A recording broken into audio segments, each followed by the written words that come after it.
All right, for real this time, let's get going. Welcome back. Our next speaker, our first international speaker, and not by no means the last one, is Noah Kantrowitz, here to talk to us about where we can keep our passwords and keep them safe. So everyone, please welcome Noah.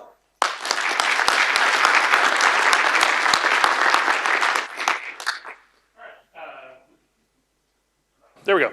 Like Russell said, hi, I'm Noah. I'm primarily active in the Chef community these days, but I also am still fairly around in the Python world. I'm Kantrowitz on Twitter and CodeRanger, basically everywhere else. I work for Bloomberg on open source everything. I'm their primary liaison to the Chef world and also just sort of do open source ecosystem management stuff. And I'm here to talk about secrets. I will lead off. This is talk about secrets as they pertain to infrastructure. So if you're looking for advice about browser extensions or how to write your Django app, not really the purpose of this talk. Personally, 1Password or probably PBKBF2, but if you want to escape right now, no hard feelings. So what defines a secret?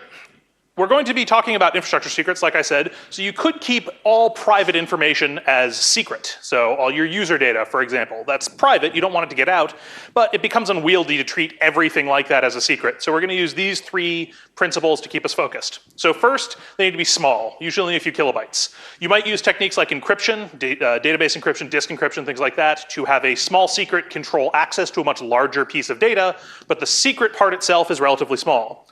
Second, it has to be radioactive. This means that if an attacker knows it, something bad happens. So let's compare a username to a password. An attacker knowing your username, not usually a big deal. An attacker knowing your password, a very big deal. So the radioactivity is the part that discriminates between those two. And finally, it has to be required. When we talk about modern infrastructure these days, people like to talk about graceful fallback and microservices and all that kind of stuff. Secrets generally are not going to be allowable to not have. Whatever your graceful fallback, that's fantastic. Your apps should support degraded operation, but secrets are usually exempt from that. You need them or you can't do whatever your app does. 4 types of secrets I'm gonna use as a primary guiding use case. So the first is passwords. Again, I'm talking about infrastructure stuff. So when I talk about passwords here, we're usually talking about things that were designed for humans, but we're now using them for machine-to-machine authentication or interoperation of some kind. So as an example, database passwords. There's a username and a password, but in general, we're not talking about humans logging into a database manually. We're talking about a Django app logging into a database. Passwords are small, about a kilobyte. They have minimal internal formatting. They're usually one word for whatever definition you want to use. Some other examples of these include things like HTTP proxy passwords or Linux login passwords.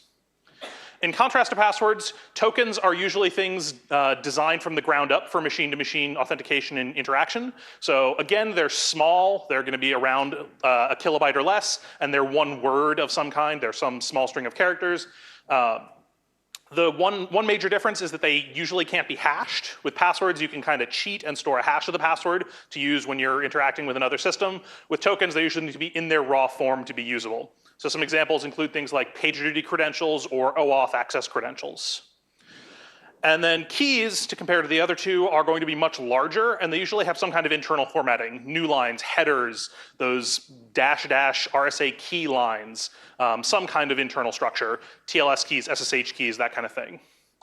And then there's this weird long tail of other stuff.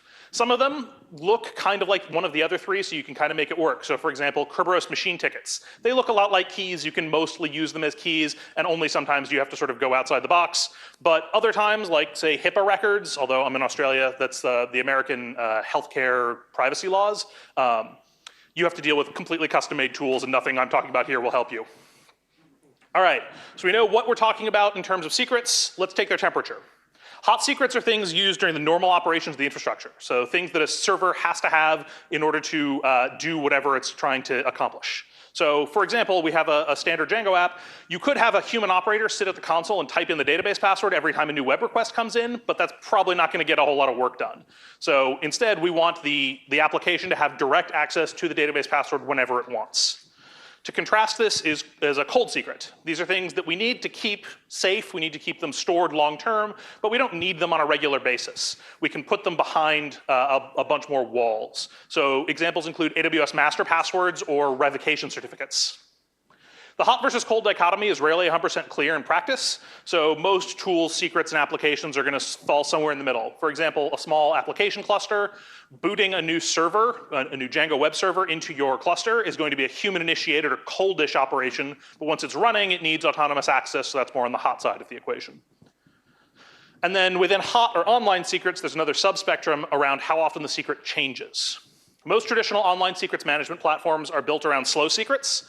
Once a secret is set, it fairly rarely changes. Sometimes it will because of an emergency, like there's a compromise, or there's industry standards like PCI DSS that mandate that you change stuff once or twice a year. But rotating a slow secret is usually a human-initiated action, and it's usually not trivial enough that you want to do it often. So for example, TLS keys. We all know they change. Every year or two, you have to refresh your certificate, but day-to-day, we usually think of TLS stuff as relatively static. To contrast this again, hot secrets, these are relatively new in some of the dedicated secrets management platforms that we'll talk about in a minute. So the idea is to have update and distribution of new secret material in minutes, hours, or days instead of weeks, months, years, etc. Some examples include OCSP stapling or the Amazon EC2 roll credentials, which roll every 6 hours. Within reason, the more often a secret is rotated, the safer you are. If you have a brute force risk or if there was a leak that you didn't know about, every time you rotate the secrets, you're safe again. This does, however, mean that the consumer of the secret needs to be a little bit more integrated into the secrets management platform because it needs to understand expiration times and whatever the refresh mechanism is. All right, so that's properties of secrets themselves. I'll talk about properties of secrets management systems. The principle of least access, at least as it pertains to computer science, is generally attributed to Jerry Saltzer in a 1974 ACM paper. It's mostly common sense, but it is so often ignored that it bears strenuous repetition. In short, a service or tool should have access only to the secrets it requires and nothing else. Quality of every secrets management platform should be judged on these two main properties, principle of least access or least privilege, and the audit trail. An audit trail means that when something goes wrong, and it will, you will have information about what happened and where and how and why. That'll let you track down what the bug was and hopefully fix it. Other features are important and will make or break your use case for specific tools and techniques, but you should always start with a careful analysis of these two properties. All right, let's do it. Let's manage some secrets. Cool, done. We can all go home, right? All right, we've all done this. I've definitely done this quite a few times, more than I care to admit. We all knew it was a bad idea, but maybe not why it was a bad idea. So this breaks both of our guiding properties. The secret is hanging out in plain text in every machine that clones our Git repository, so we really don't have a principle of least access on this. We've linked the permission of is able to clone the repository with able to access the secret, and there's probably a lot more things that can clone this repository than should have access to this password. We also have no audit logs. At best, maybe we have a log of who cloned the repository, but beyond that, we have no idea who accesses the secret and when and who was responsible. All right, so we want to make this better. Let's figure out how we're going to do that. First, we need to figure out what kind of threats we're going to protect against. Not every secret is going to be equally valuable, but whatever systems you use need to be at least strong enough to protect against basic attacks that you consider to be likely. Threat modeling is the examination of where attackers are likely to strike and what each threat brings to the table in terms of a successful attack against that point. For most of you, there's 8 major levels of attacks to worry about. Each attack surface is a especially vulnerable point in our armor that we'll need to figure out how to protect. Again, I'm talking about infrastructure security here, so this is not specifically how to secure a Django app. This is how to secure any web application in any format. If you have questions on Django security, come talk to me later, or I'm sure there's people here that are much better at it than me. So at its heart, a brute force attack is just trying to get access to a secret by making it up from scratch and asking you to verify that it was correct. Every server on the internet sees a nonstop parade of brute force attacks with no signs of slowing and has been doing so for decades. Fortunately, because it's been happening for decades, we have a lot of techniques to get around these. I use the 3 R's. Rate limit attempts to use a secret, so things like logins or API access, especially if it's an invalid access. Lock those down as far as how often they can happen. Rotate stuff frequently. And finally, restrict access entirely. For example, if you've got a backend Postgres database for your Django app, don't put that on the internet. Use internal subnets, use firewalls, whatever you need to, but just don't expose things to the internet unless you need to. Another option is to use techniques that are currently beyond brute forcing, like RSA 4096-bit keys, but remember that's always going to be a moving target and things may be able to be broken in the future.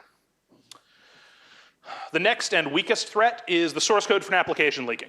Taking aside the effects to the business, which may be considerable but are not my problem, this is not going to be a problem for most people. We've all learned that we shouldn't hard code passwords into our source code files, so hopefully most people, if your source code for your web app leaked today, you wouldn't have a security problem, hopefully.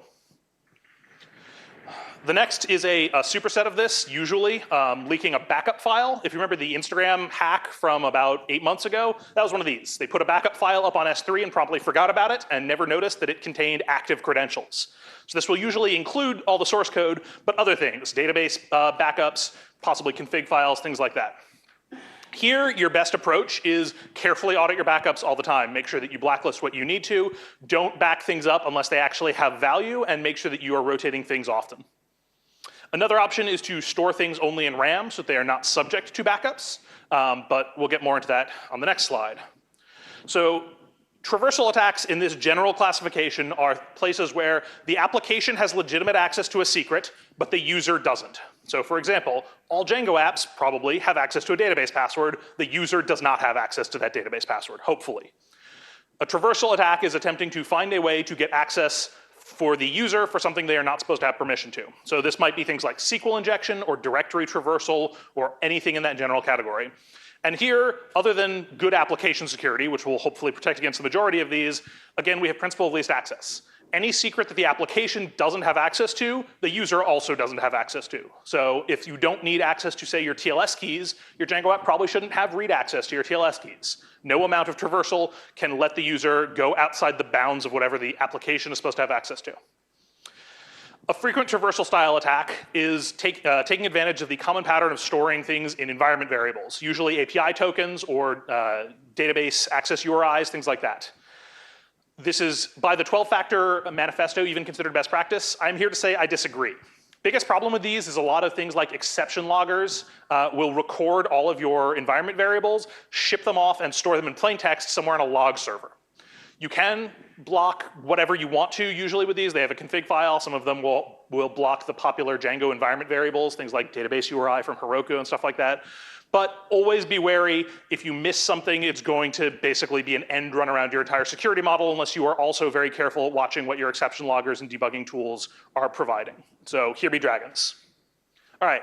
Back to the threat modeling, code execution. So we've moved beyond the bounds of what we can reasonably protect against using our fancy secure Django code. Once the user can execute code, we are back only to structural protections. So no amount of like using the ORM and being careful about directory traversals will matter at this point. They can execute their own code. So really, only give the application access to the secrets that it is supposed to. When Dante passed through the gates of hell, he notes the inscription, abandon all hope ye who enter here. So this means that they can now execute code as root. We've lost even the most basics of stuff. So before we could maybe use things like file permissions, containers, Docker, whatever, to restrict access. Once they get root, no longer matters. Here's where the audit trails really start to matter though, because you can see what secrets are accessed and when, and so know exactly what to rotate and hopefully have procedures in place to do that quickly. Most people ignore this as unlikely. Django certainly has a much better track record at not having root code execution vulnerabilities to some other web frameworks that will remain nameless, but still can happen. And another commonly ignored attack surface is laptop theft. Usually at any small company, getting access to a developer workstation is root access on every server. Hopefully you have things like disk encryption on all of your developer laptops. If you don't, please turn that on. So you can hopefully avoid this to some degree, but it's a thing to keep in mind. And then finally, the higher power attack surface. This is where a lot of people draw the line on planning, either voluntarily or because they have industry regulations that don't allow telling the government to smeg off. So at least for me in America, we have things like FISA court warrants, which are secret court orders to do things that you cannot tell anyone else about, or state-sponsored hacker groups, APTs, et cetera. The list gets increasingly more difficult to handle. You should think about these, but maybe tell yourself, you know, if I get attacked by Russia, my game plan is I'm going to get a new job and go home. All right, we've talked a lot about theory. Let's talk about some actual tools for managing secrets. Starting again from the top, manually moving around text files. So in some cases, this is checking a text file directly into the application code repo. Sometimes you'll end up with a Git repo called secrets. Sometimes you'll just have people SCPing code files around. TLS keys often get synced that way. You just get some files from a CA and you paste them via SSH. In any case, we've already talked about why this is bad, so let's just move on. Next up, a lot of people want the word encrypted. Encrypted makes us feel nice and warm and fuzzy, so they'll look for things that work with Git and are encrypted. Git-crypt is probably the best of the implementations of this I've seen, but there's a lot of them. They all share the same major downsides though. There's, again, no way to really implement least privilege because we're tying access to the Git repository to access to the secrets, and definitely there's no audit logging because access happens on every machine individually. Also, most of these tools are whitelist only, so if you forget to mark something as this should be encrypted, you will silently check secrets in plain text into your Git repository, and then you have the really fun thing of how do I expunge data from a Git repository. Everyone's seen that one Stack Overflow question. That's how everyone does it. All right. Quick aside about symmetric versus asymmetric stuff for people that haven't worked with cryptography before. The general approach of symmetric cryptography, we have something that we want to keep secret, we generate a random key, we encrypt the secret, we send the key over to the machine somehow out of band, we send the encrypted blob over, usually this is like putting it up on S3 or in some other distribution mechanism and letting the server download it, and then the server can use the key to decrypt the encrypted blob and get back the secret. So this is called symmetric because the key has to be copied over and be exactly the same data on both machines. So syncing the key is the root of the trust model. You will note that this creates a problem. That key is itself a secret. So symmetric systems do not actually solve key management so much as move it down a level of recursion. That said, it can still be useful because you only have to do it once, so maybe doing the initial key management by hand is enough for you if you don't boot up new servers very often, and you can use that to leverage into nicer tools. To contrast this, asymmetric systems, we have a secret. We generate a random key pair on the target machine. We retrieve the public key from that key pair. We use that to generate an encrypted blob. We again make the encrypted blob available to the server. Either we send it directly or we put it up on some kind of download mechanism that the server can access. And then it uses the private key to decrypt the secret. So again, we still have a key here, but the difference is that public keys are not technically secrets because they're not radioactive. They still have to be dealt with carefully, and I'll talk a little bit more about that later, but there's no radioactive element in this in the same way as there were with symmetric systems. So it's got a little bit less limitation in that respect. All right, back to talking about tools.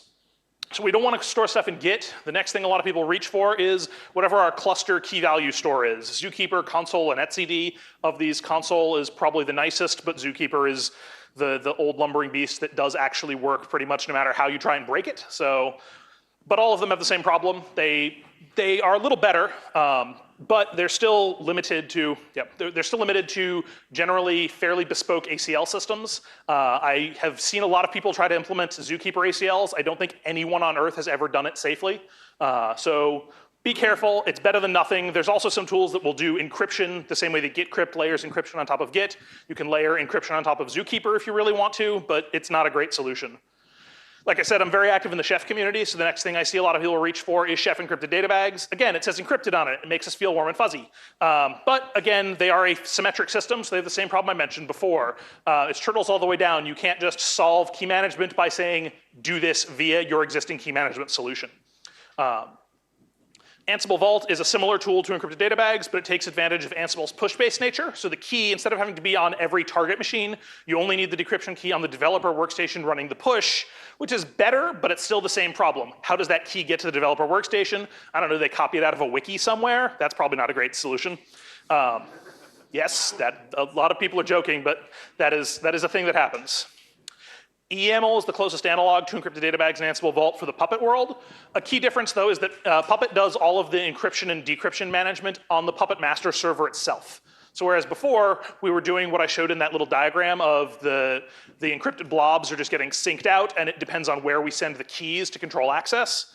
With Hira EML and with trusted third-party systems in general, we are giving it all of the secrets. So the Puppet Master can get every secret in our entire infrastructure, and we are trusting its internal access controls to only hand that secret out to the places that we designate.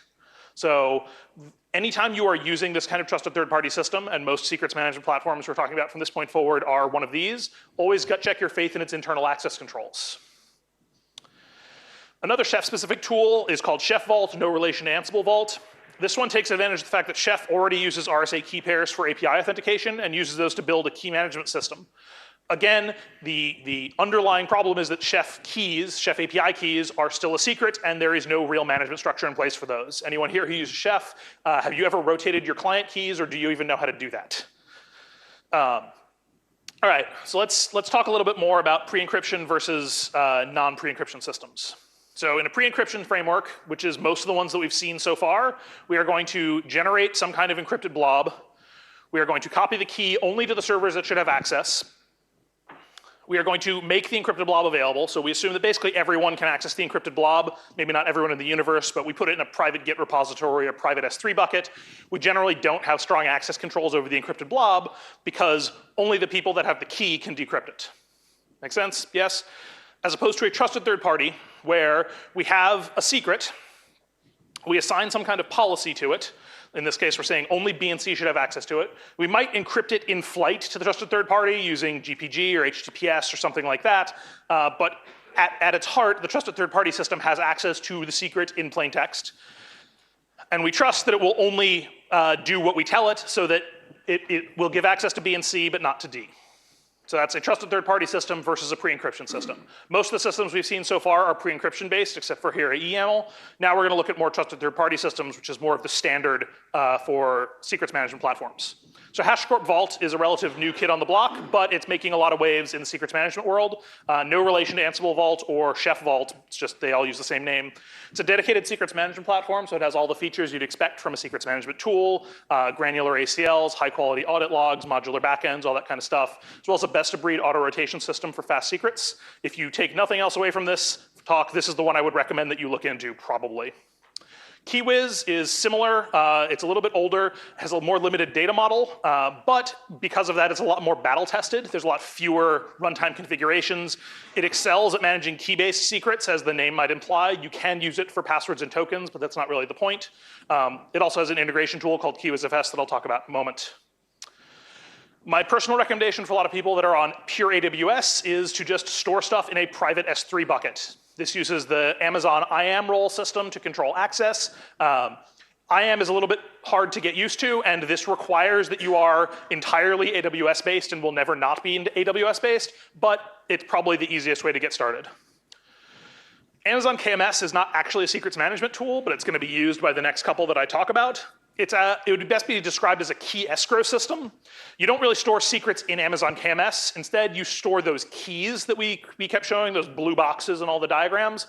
The key lives inside KMS, and you can get permission to use it to encrypt and decrypt data, but it doesn't actually store data. Again, KMS is linked into the Amazon ecosystem. If you use KMS or any tool that uses KMS, you have to be on Amazon forever, for always. So Sneaker is a tool, again, it's built on KMS, but it uses S3 for the backend storage. It's a command line tool. It builds a more complete secrets management experience, but being a command line tool, it's a little bit hard to do automated access. As compared to Confidant, which is a more complete solution, I would say, that uses DynamoDB as the storage backend, but it provides an API. It's also got a nice versioning and history system so that you can see when secrets change their values and stuff like that. And then Trousseau, we're back to command line tools, but this one's a little bit nicer in that it allows GPG instead of KMS, so you can use this on non-Amazon systems, or Sops from Mozilla, which uses either KMS or GPG. With both of these GPG-based tools, you should keep in mind GPG is by neckbeards for neckbeards. I say as the bearer of a neckbeard. It's not impossible to do large-scale automated secrets distribution, key distribution, and management with GPG, but it's also not easy. So expect a little bit of pain in dealing with that if you go that route. Red October from Cloudflare is a little bit different. It is an online secrets management platform, but it's built specifically for cold storage. So we talked about this a little bit before. These are secrets that are long-term storage, but you don't need them on a regular basis. So for instance, your AWS master password.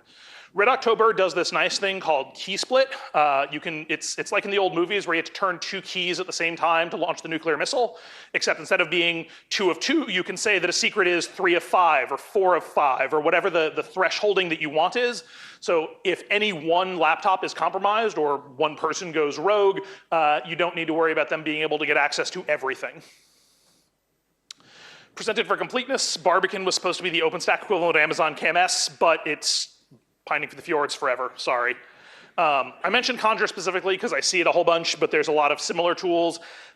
In general, you should be very critical of closed source or proprietary secrets management systems. In security, if you cannot verify somebody's claims, consider them to be false.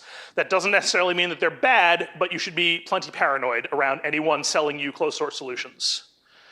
And then the biggest gun, so HSMs are dedicated pieces of hardware. They store a key in hardware in a way that cannot be extracted short of getting out an electron microscope and a big vat of acid. HSMs themselves are very expensive, except for TPMs, which are their baby brothers that are built into most server motherboards these days, but that does still mean that you need to be running real hardware and not in the cloud. Amazon will happily lease you cloud HSMs for only $16,000 a month. As that indicates, HSMs are very expensive, but if used correctly, they're also basically unbreakable, except that bugs are not unheard of in their firmware, so there's a lot of them available, and I don't have time to go into all the details, so if you go this route, expect to spend a lot of money on consultants. All right, through all of this, we keep dancing around the really hard problem of secrets management. Deep down, any secrets management system needs to establish an identity relationship between the thing requesting secrets and the thing managing secrets. This is, in the parlance, called secure introduction. So this is the idea that I need to authenticate to the secrets management platform so that I can get my information to authenticate to everyone else. That's cool, except again, we have this turtle problem of how do we do secure introduction when we don't have an existing key management solution. In a lot of cases, this boils down to, I'm going to SCP a token file to whoever answers at a given IP address, and I'm going to assume that the correct person picked up that IP connection, that SSH connection. Some clouds do have better secure introduction frameworks baked into them. So Amazon, for example, has the instance identity document, which is a signed blob that the Amazon metadata service can provide you that you can use to authenticate to things like Hashicorp Vault. Google Cloud has a key signature system. Azure has the Azure Key Management System. OpenStack currently has nothing. If you have to go down this route, check what is available and see if you can use better things than just SSHing token files around. And as a corollary, if you take it as a given that you need to do secure introduction, you can sometimes skip the actual secrets portion of the event. Some tools like MySQL and Postgres allow you to use TLS client certificates for authentication directly. As we talked about before, when you've got a public-private key pair, public keys are not actually secrets. They need to be dealt with very carefully, but you don't necessarily need to keep them radioactive in the same way. All right, let's look at, in the last couple minutes, integrations into some other tools. So,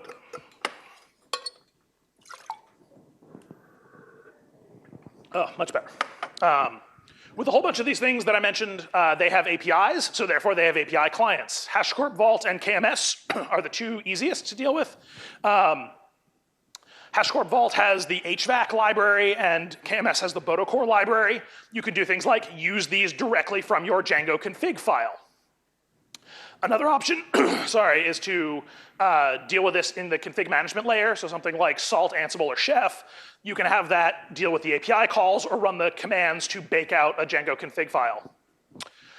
Relatively unique feature of Kiwiz is that it ships with a Fuse file system driver to allow you to access secrets directly as files. This is less useful for Django, where we have a lot of control, but for example, with Nginx, you want it to read its TLS key out of the file system, you can instead point it at a KeywizFS path, and it'll read its secret out of Kiwiz directly without ever going into the disk. It'll buffer it purely in RAM, so it allows you to do direct integrations with a lot of external tools where you don't want to modify the tool. Consul Templates is similar to the idea of doing this in config management, except it's built directly into the Consul and Vault ecosystem from HashiCorp. Even if you're using something like Salt, Ansible, or Chef, this can still be very useful to run your secrets rotation at a faster rate than you want to deal with, say, Ansible push. So you're running Ansible deploys every day, but you want your secrets managed to rotate every 15 minutes. So this can still be useful. Like Consul Templates, Consul allows injecting Vault data directly into environment variables instead of template files. I said before I don't like this approach, but you should know it's available. And Summon is similar to Consul, but it works with S3, Conjure, and for some reason local key rings. So in summary, check your privilege. Check your privilege in your audit trail. Pick your types and temperatures of secrets. Think about your attack surface, and have a disaster plan for when things go wrong. Thank you very much.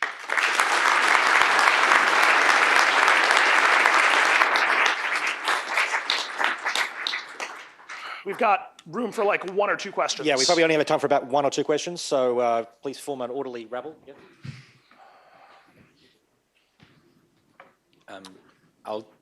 You've gone through all the different tools you used. Is there one that you would say, this is the one you should use? Amazon infrastructure can be assumed there. Yeah, so if you're on Amazon, the private S3 bucket approach is the one I recommend. If you're using Chef, I've got a tool called Citadel, which isn't really a tool, it's just a README on how to configure all this and a little tiny bit of Ruby code to glue it all together. If you're not all on Amazon, probably Hashicorp Vault. Thank you.